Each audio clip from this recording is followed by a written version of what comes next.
તો PM Modi live आ રહ્યા છે, જ્યાં જઈશું सीधा लाइव।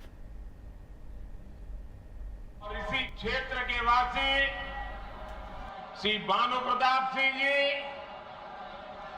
यूपी सरकार के मंत्रीगण, सांसदगण, विधायकगण, अन्य जनप्रतिनिधि और बुंदेलखंड के मेरे प्यारे बहनों और भाइयों, यूपी के लोगों को, बुंदेलखंड के सभी बहनों भाइयों को आधुनिक बुंदेलखंड एक्सप्रेसवे, इसके लिए बहुत बहुत बधाई, बहुत बहुत शुभकामनाएं। ये एक्सप्रेसवे बुंदेलखंड की गौरवशाली परंपरा को समर्पित है। जिस धरती ने अनगिनत शूरवीर पैदा किए, जहां के खून में भारत भक्ति बहती है, जहां के बेटे बेटियों के पराक्रम और परिश्रम में हमेशा देश का नाम रोशन किया है, उस बुंदेलखंड की धरती को आज एक्सप्रेस वे का ये उपहार देते हुए उत्तर प्रदेश के सांसद के नाते, उत्तर प्रदेश के जनप्रतिनिधि के नाते मुझे विशेष खुशी मिल रही है। भाइयों और बहनों, मैं दशकों से उत्तर प्रदेश आता जाता रहा। यूपी के आशीर्वाद से पिछले 8 साल से देश का प्रधान सेवक के रूप में कार्य करने का आप सबने जिम्मा दिया है। लेकिन मैंने हमेशा देखा था, अगर उत्तर प्रदेश में 2 महत्वपूर्ण चीजें जोड़ दी जाए,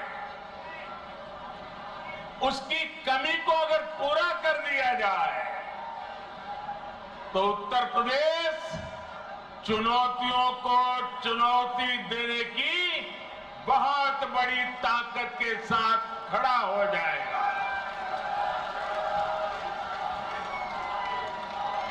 पहला मुद्दा था यहां की खराब कानून व्यवस्था। जब मैं पहले की बात कर रहा हूं, क्या हाल था आप जानते हैं। और दूसरी हालत थी हर प्रकार से खराब कनेक्टिविटी। आज उत्तर प्रदेश के लोगों ने मिलकर योगी आदित्यनाथ जी के नेतृत्व में उत्तर प्रदेश की पूरी तस्वीर बदल दी है।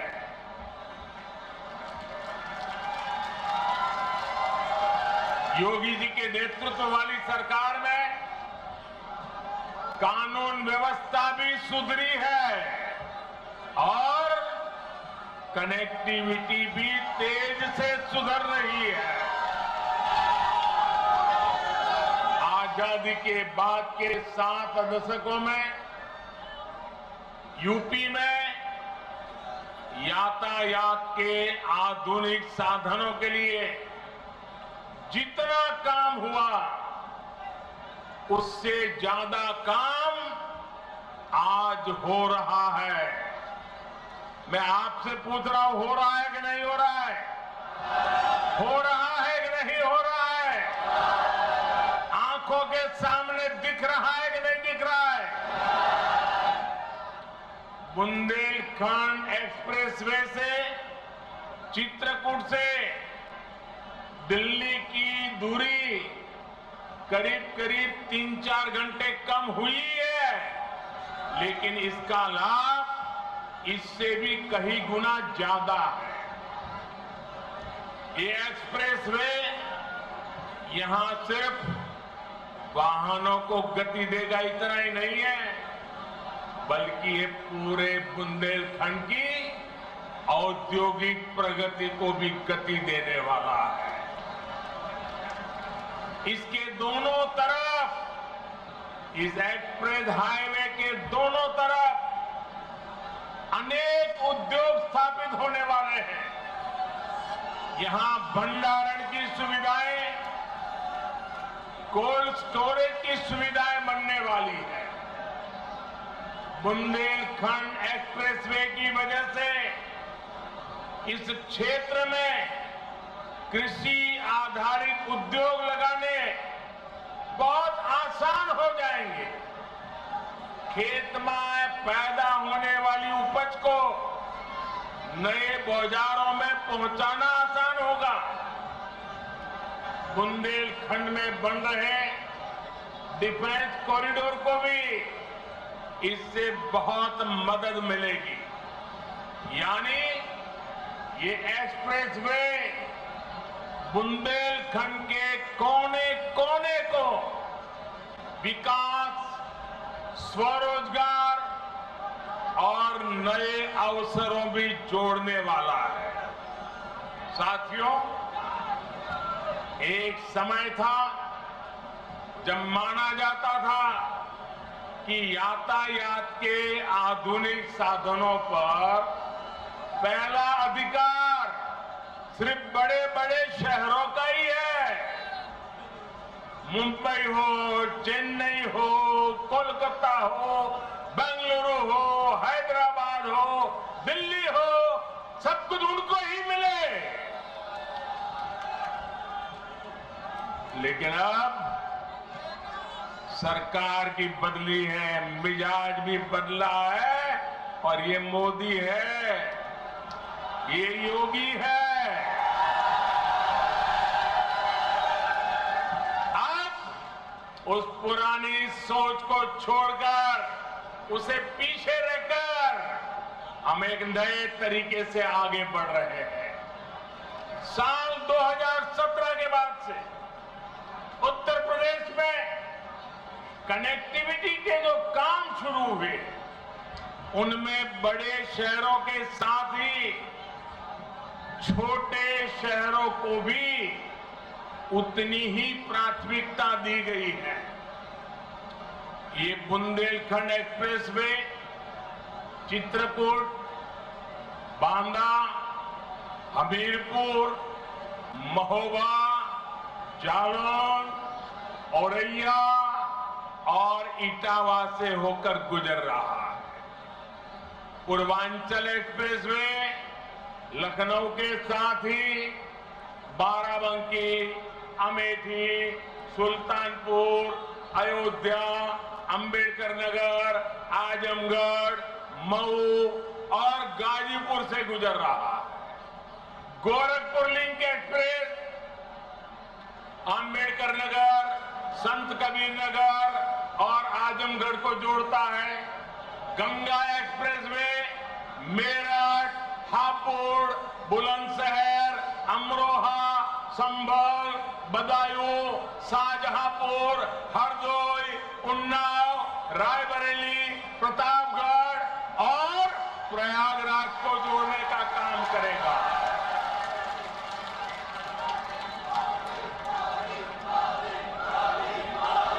दिखता है कितनी बड़ी ताकत पैदा हो रही है। उत्तर प्रदेश का हर कोना नए सपनों को लेकर के, नए संकल्पों को लेकर के अब तेज गति से दौड़ने के लिए तैयार हो चुका है। और यही तो सबका साथ है, सबका विकास है। न कोई पीछे छूटे, सब मिलकर आगे बढ़े। इसी दिशा में डबल इंजन की सरकार लगातार काम कर रही है। यूपी के छोटे छोटे जिले हवाई सेवा से जुड़े, इसके लिए भी तेजी से काम किया जा रहा है। बीते कुछ समय में प्रयागराज, गाजियाबाद में नए एयरपोर्ट टर्मिनल बनाए गए। कुशीनगर में नए एयरपोर्ट के साथ ही नोएडा के जेवर में एक और इंटरनेशनल एयरपोर्ट पर काम चल रहा है। भविष्य में यूपी के कई और शहरों को वहां भी हवाई रूट से जोड़ने की कोशिश हो रही है। ऐसी सुविधाओं से पर्यटन उद्योग को भी बहुत बल मिलता है। और मैं जब आज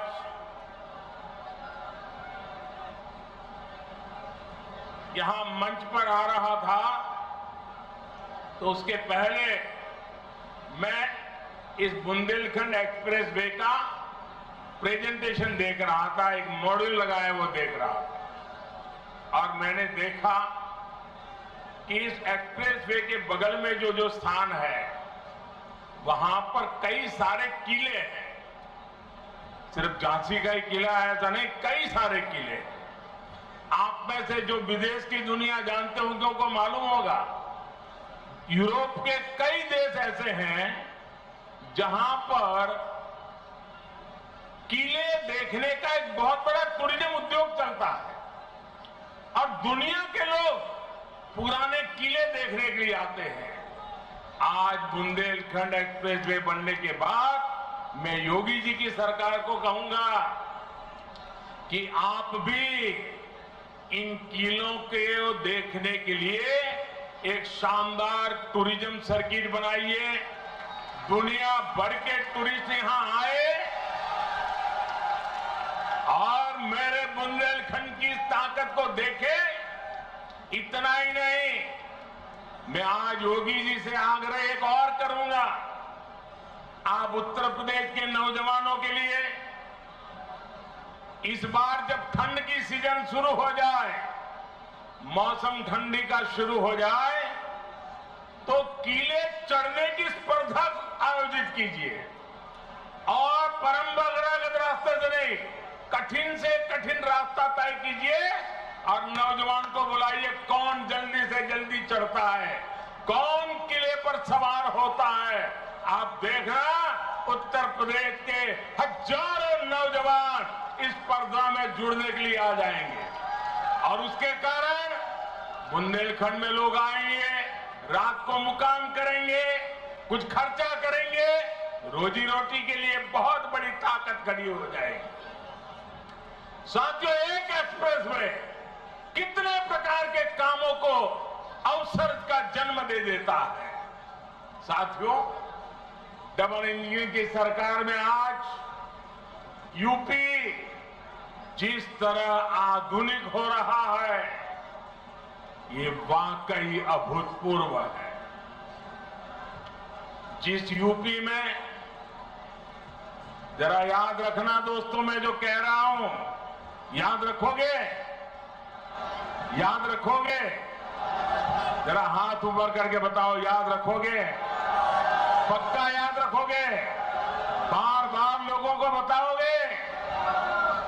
तो याद रखिए, जिस यूपी में सरयू नहर परियोजना का पूरा होने में 40 साल लगे, जिस यूपी में गोरखपुर फर्टिलाइजर प्लांट 30 साल से बंद पड़ा था, जिस यूपी में अर्जुन डैम परियोजना को पूरा होने में 12 साल लगे, जिस यूपी में अमेठी राइफल कारखाना सिर्फ एक बोर्ड लगा करके पड़ा हुआ था, जिस यूपी में रायबरेली रेल कोच फैक्ट्री डिब्बे नहीं बनाती थी, सिर्फ डब्बों का रंग रोगान करके काम चला रही थी, उस यूपी में अब इंफ्रास्ट्रक्चर पर इतनी गंभीरता से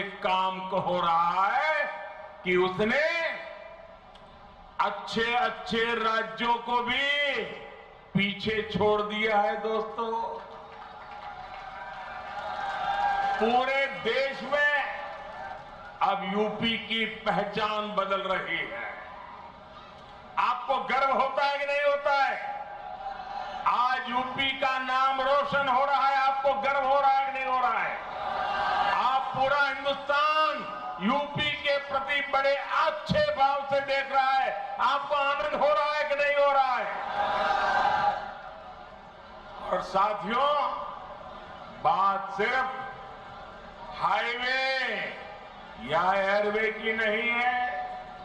शिक्षा का क्षेत्र हो, मैन्युफैक्चरिंग का क्षेत्र हो, खेती किसानी हो, यूपी हर क्षेत्र में आगे बढ़ रहा है। पहले की सरकार के समय यूपी में हर साल, ये भी याद रखना, रखोगे? रखोगे? जरा हाथ ऊपर करके बताओ, रखोगे? पहले की सरकार के समय यूपी में हर साल औसतन 50 किलोमीटर रेल लाइन का दोहरीकरण होता था। कितने किलोमीटर? कितने किलोमीटर? 50। पहले, हमारे आने से पहले रेलवे का दोहरीकरण 50 किलोमीटर। मेरे उत्तर प्रदेश के नौजवानों, भविष्य कैसे गढ़ता है देखिए। आज औसतन 200 किलोमीटर का काम हो रहा है। 200 किलोमीटर रोड लाइन का दोहरीकरण हो रहा है। 2014 से पहले यूपी में सिर्फ 11,000 कॉमन सर्विस सेंटर थे। जरा आंकड़ा याद रखिए, कितने?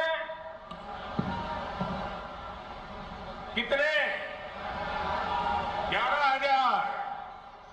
आज यूपी में 1,30,000 से ज्यादा कॉमन सर्विस सेंटर काम कर रहे हैं। ये आंकड़ा याद रखोगे? एक समय में यूपी में सिर्फ 12 मेडिकल कॉलेज हुआ करते थे। आंकड़ा याद रहा? कितने मेडिकल कॉलेज? जरा जोर से बताइए, कितने? 12 मेडिकल कॉलेज। आज यूपी में 35 से ज्यादा मेडिकल कॉलेज है और 14 नए मेडिकल कॉलेज पर काम चल रहा है। मतलब कहां 14 और कहां 50। भाई और बहनों, विकास की जिस धारा पर आज देश चल रहा है, उसके मूल में 2 प्रमुख पहलू हैं। एक है इरादा और दूसरा है मर्यादा। हम देश के वर्तमान के लिए नई सुविधाएं नहीं गढ़ रहे, बल्कि देश का भविष्य भी गढ़ रहे हैं। पीएम गति शक्ति नेशनल मास्टर प्लान के जरिए हम 21वीं सदी के इंफ्रास्ट्रक्चर के निर्माण में जुटे हैं। और साथियों, विकास के लिए हमारा सेवा भाव ऐसा है कि हम समय की मर्यादा को टूटने नहीं देते। हम समय की मर्यादा का पालन कैसे करते हैं, इसके अनगिनत उदाहरण हमारे इसी उत्तर प्रदेश में है। काशी में विश्वनाथ धाम के सुंदरीकरण का काम हमारी सरकार ने शुरू किया और हमारी ही सरकार ने इसे पूरा करके दिखाया।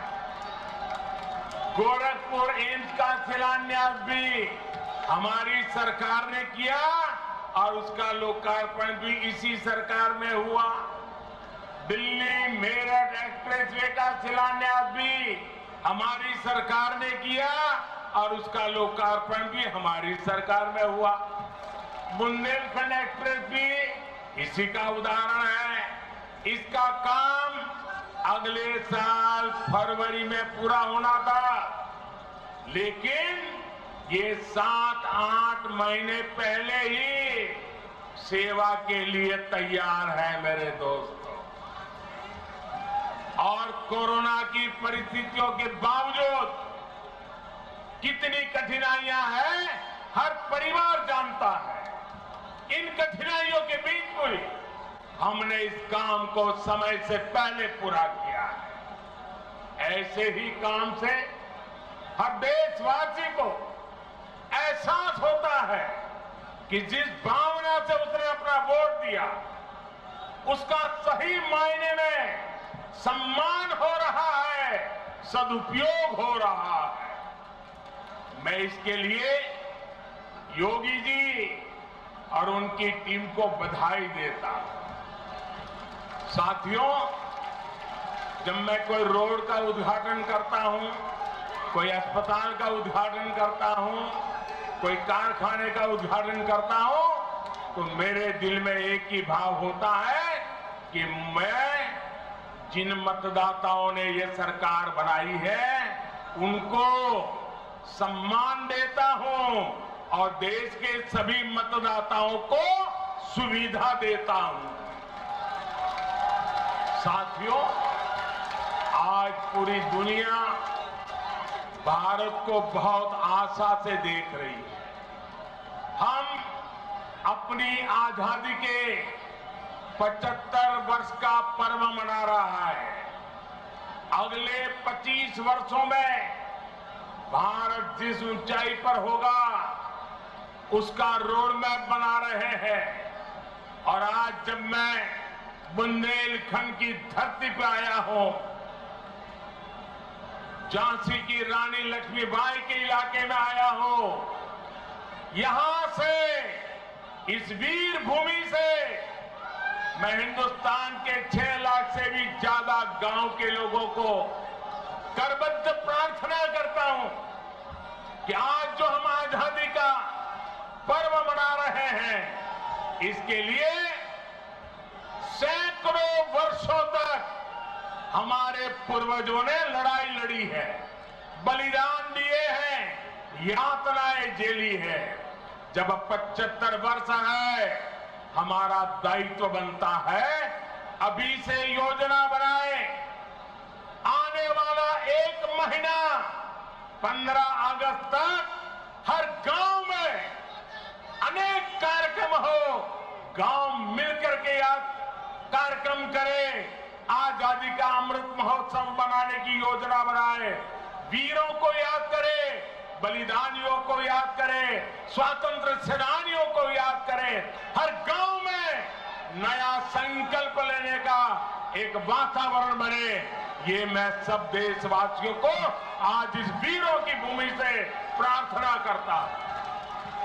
साथियों, आज भारत में ऐसा कोई भी काम नहीं होना चाहिए जिसका आधार वर्तमान की आकांक्षा और भारत के बेहतर भविष्य से जुड़ा हुआ न हो।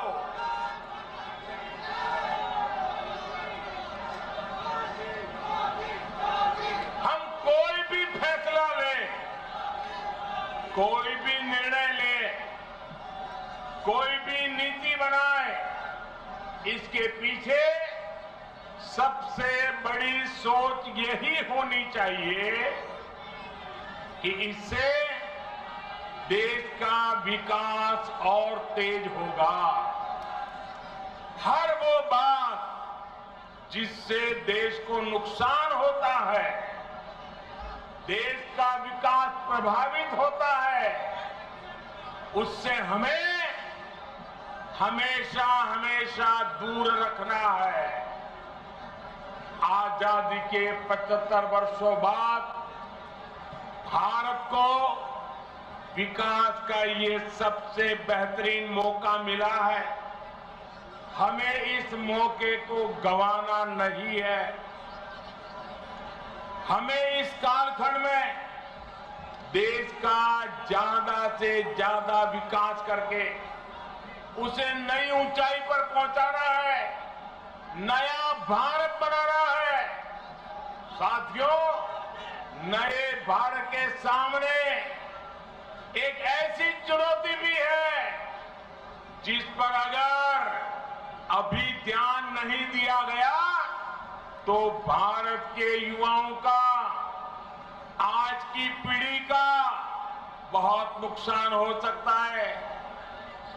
आपका आज गुमराह हो जाएगा और आपकी आने वाली कल अंधेरे में सिमट जाएगी। दोस्तों, इसलिए अभी से जागना जरूरी है।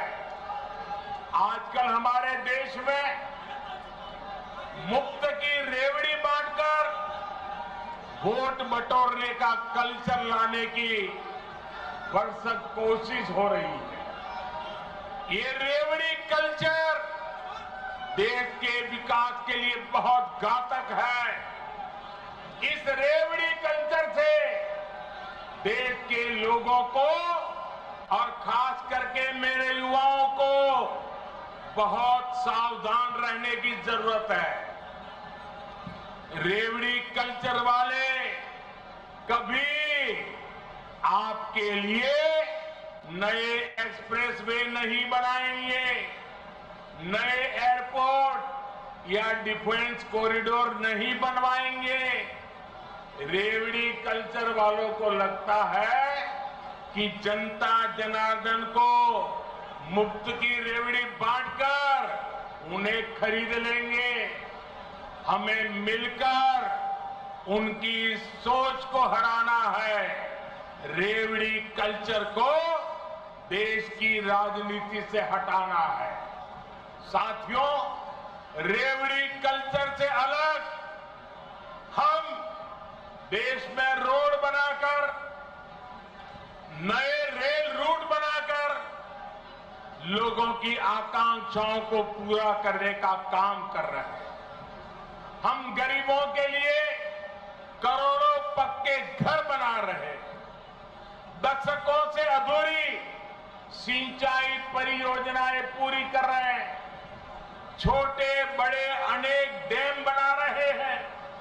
नए नए बिजली के कारखाने लगवा रहे हैं ताकि गरीब का, किसान का जीवन आसान बने और मेरे देश के नौजवानों का आने वाला भविष्य अंधकार में डूब न जाए। साथियों, इस काम में मेहनत पड़ती है, दिन रात खटना पड़ता है, खुद को जनता की सेवा के लिए समर्पित करना होता है। मुझे खुशी है कि देश में जहां भी हमारी डबल इंजन की सरकार है वो विकास के लिए इतनी मेहनत कर रही है। डबल इंजन की सरकार मुफ्त की रेवड़ी बांटने का शॉर्टकट नहीं अपना रही। डबल इंजन की सरकार मेहनत करके राज्य के भविष्य को बेहतर बनाने में जुटी है। और साथियों, आज मैं आपको एक और बात भी कहूंगा। देश का संतुलित विकास छोटे शहरों और गांवों में भी आधुनिक सुविधाओं का पहुंचना, ये काम भी एक प्रकार से सच्चे अर्थ में सामाजिक न्याय का काम है। जिस पूर्वी भारत के लोगों को, जिस बुंदेलखंड के लोगों को दशकों तक सुविधाओं से वंचित रखा गया, आज जब वहां आधुनिक इंफ्रास्ट्रक्चर बन रहा है तो ये सामाजिक न्याय भी हो रहा है। यूपी के जिन जिलों को पिछड़ा मानकर उन्हें अपने हाल पर छोड़ दिया गया था, वहां जब विकास हो रहा है तो ये भी एक तरह का सामाजिक न्याय है।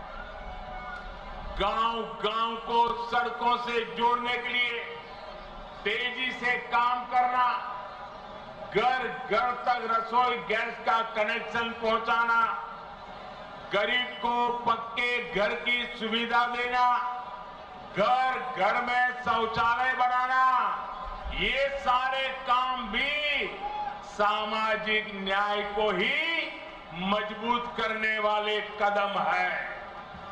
बुंदेलखंड के लोगों को भी हमारी सरकार के सामाजिक न्याय भरे कार्यों से बहुत लाभ हो रहा है।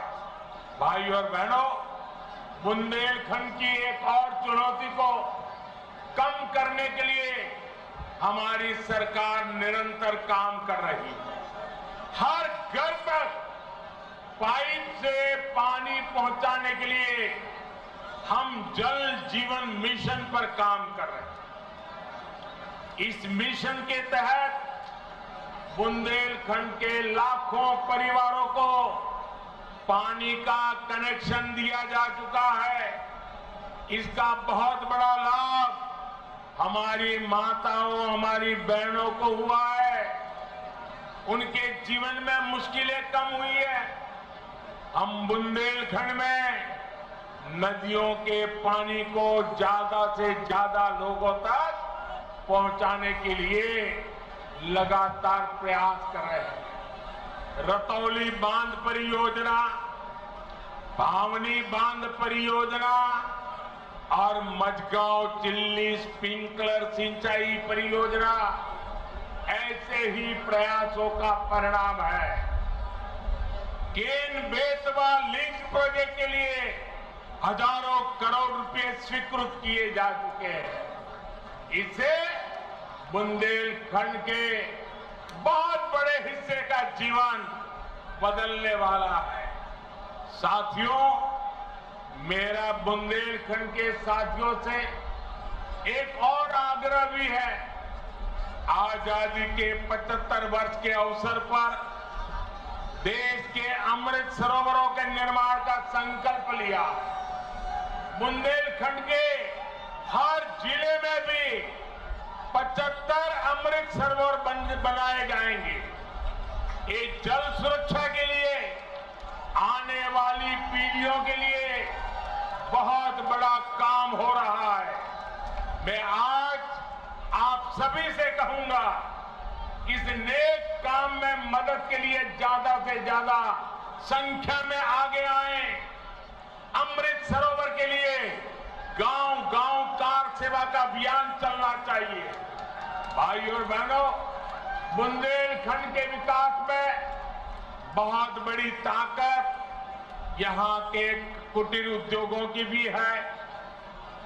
आत्मनिर्भर भारत के लिए हमारी सरकार द्वारा इस कुटीर परंपरा पर भी बल दिया जा रहा है।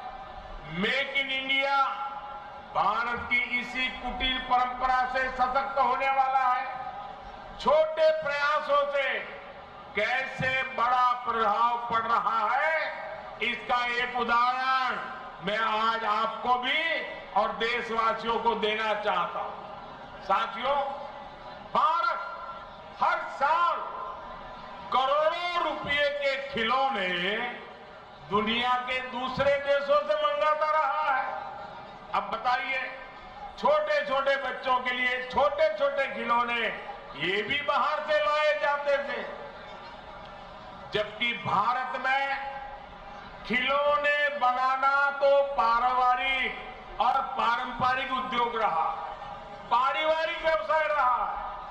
उसे देखते हुए मैंने भारत में खिलौना उद्योग को नए सिरे से काम करने का आग्रह किया। लोगों से भी भारतीय खिलौनों को खरीदने की अपील की थी। इतने कम समय में सरकार के स्तर पर जो काम करने जरूरी था वो भी हमने किया। इन सबका नतीजा ये निकला कि आज और हर हिंदुस्तानी को गर्व होगा, मेरे देश के लोग सच्ची बात को कैसे दिल से ले लेते हैं, इसका ये उदाहरण है। इस सब का नतीजा ये निकला कि आज विदेश से आने वाले खिलौनों की संख्या बहुत बड़ी मात्रा में कम हो गई है। मैं देशवासियों का आभार व्यक्त करता हूं। इतना ही नहीं, भारत से अब बड़ी संख्या में खिलौने विदेश में जाने लगे। इसका लाभ किसे मिला है? खिलौने बनाने वाले हमारे ज्यादातर साथी गरीब परिवार है, दलित परिवार है, पिछड़े परिवार है, आदिवासी परिवार है। हमारी महिलाएं खिलौने बनाने के काम में जुड़ी रहती है। इस उद्योग से हमारे इन सब लोगों को लाभ हुआ है। झांसी, चित्रकूट, बुंदेलखंड में तो खिलौनों की बड़ी समृद्ध परंपरा रही है। इन्हें भी डबल इंजन की सरकार द्वारा प्रोत्साहित किया जा रहा है। साथियों, शूरवीरों की धरती बुंदेलखंड के वीरों ने खेल के मैदान पर भी विजय पताका फहराई है। देश के सबसे बड़े खेल सम्मान का नाम अब बुंदेलखंड के सपूत मेजर ध्यानचंद के नाम पर ही है। ध्यानचंद जी ने जिस मेरठ में काफी समय गुजारा था, वहां पर उनके नाम से एक स्पोर्ट्स यूनिवर्सिटी भी बनाई जा रही है।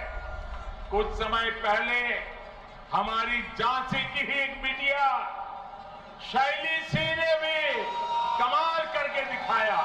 हमारे ही बुंदेलखंड की बेटी शैली सिंह ने लंबी कूद में नए नए रिकॉर्ड बनाने वाली शैली थी। पिछले साल अंडर 20 वर्ल्ड एथलेटिक चैंपियनशिप में सिल्वर मेडल भी जीता है। बुंदेलखंड ऐसी युवा प्रतिभाओं से भरा हुआ है। यहाँ के युवाओं को आगे बढ़ने का खूब अवसर मिले, यहाँ से पलायन रुके, यहाँ आधुनिक इंफ्रास्ट्रक्चर बने। इसी दिशा में हमारी सरकार काम कर रही है। यूपी ऐसे ही सुशासन की नई पहचान को मजबूत करता रहे। इसी कामना के साथ आप सभी को बुंदेलखंड एक्सप्रेस के लिए फिर से बहुत बहुत बधाई। और फिर से याद कराता हूं, 15 अगस्त तक पूरा महीना हिंदुस्तान के हर घर में, हर गांव में आजादी का महोत्सव मनना चाहिए, शानदार मनना चाहिए। आप सबको बहुत शुभकामनाएं, बहुत बहुत धन्यवाद। पूरी ताकत से बोलिए भारत माता की, भारत माता की, भारत माता की। बहुत बहुत धन्यवाद।